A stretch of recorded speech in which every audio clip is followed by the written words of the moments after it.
All right, the field is now set in the race for L.A. Mayor. NBC News now projecting Mayor Karen Bass and Councilmember Nithya Raman will face off in November. Raman pulled further ahead of third-place candidate Spencer Pratt as more votes were counted. NBC4's Cádiz Klemack has been tracking the L.A. mayor's race from the very start. And, John, this sets up two former political allies for a really high-profile runoff in November. Yeah, arm in arm at one point, now face-to-face with what's happening with all of this. Mayor Bass starts her campaigning today, actually, in Boyle Heights. These are the latest numbers that we've been sharing with you here this morning.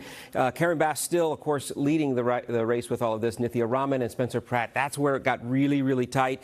The ballot processing center showing us these numbers from last night. But Mayor Bass still holding that commanding lead over Spencer Pratt and Nithya Raman. But Raman now, those numbers are what has changed in all of this. And now moving this race as we get closer to November. NBC News has called the race with 92% of the vote in. Bass and Raman, who is, by the way, a member of the Democratic Socialists of America, they once partnered on city issues. Some saying that Bass helped Raman get elected to City Council's 4th District. And Raman had endorsed Bass for mayor before her last-minute change of heart to run against her. Raman released a statement Monday saying, in part, I am incredibly honored that voters have given us the opportunity to advance to the general election. Now our fight for a healthier, safer, more affordable, and more joyful Los Angeles continues. Mayor Bass's campaign also released a statement saying, in part, a campaign against Nithya Raman, who allows encampments near schools and cuts the police force, is one Mayor Bass looks forward to winning. In Raman's council district, Sherman Oaks, reaction last night was mixed.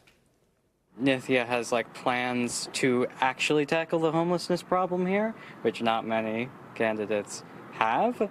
So I'm actually pretty excited about that because I just have a lot of empathy for homeless people. I'm not too familiar with her.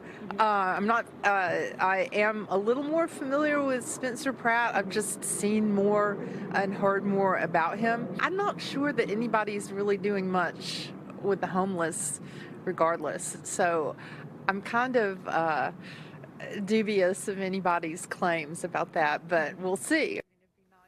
Now, we did reach out to Spencer Pratt for comment. We have not heard back. Again, with the latest numbers now in, we now know for sure we are going to see a Bass-Raman runoff in November. That L.A., Southern California, the nation was really watching as Pratt made his way to second place there. Do we know the reasons why he fell behind into third? Different opinions on all of this, of course. Besides him being conservative, some argued that he didn't get into the community enough, that he himself told us on election night that he felt that he was rushed and looked forward to speaking to more people if he made it to the November runoff. But that could be the issue with his campaign here, is focused more on the west side as opposed to the rest of Los Angeles, where both Raman and Bass have really been pushing for. John, thank you so much. From the mayor's race to the governor's race, let's talk about it because it's now been about a week since the primary. That race way too close to call. Democrat Javier Becerra leading with more than 2.1 million votes. Republican Steve Hilton remains in second place, but Tom Steyer has been gaining ground as the count continues.